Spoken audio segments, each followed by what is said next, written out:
All right, so what we're going to do here is a different version on the cake pop. I guess you could call it a cookie pop because we're going to be using our favorite cookie. Probably can't say the name, so we'll just say it's in a blue box and they're sandwich cookies, okay?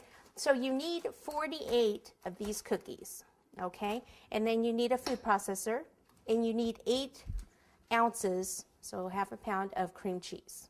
Okay, and that's it. Those are the ingredients. So this is a no-bake recipe. So we just want to take a bunch of the cookies and pop them in the food processor.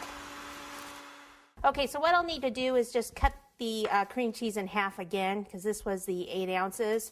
So I'll just start making this with 4 ounces, and you just want to take little pieces and kind of pop it in.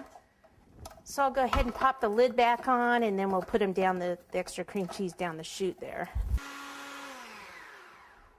So you just want to do a little bit at a time.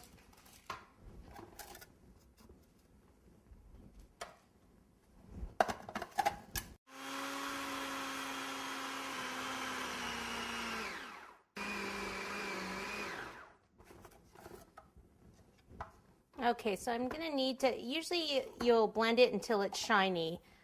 This one looks like it's going to be a little sticky, so I'm going to add a little bit more of this. Like I said, if you have the bigger one, you just add it all, then you know when it's done. Or if I would have actually, cut those in half before realizing it wasn't all going to fit. So I'll just add a few more of these.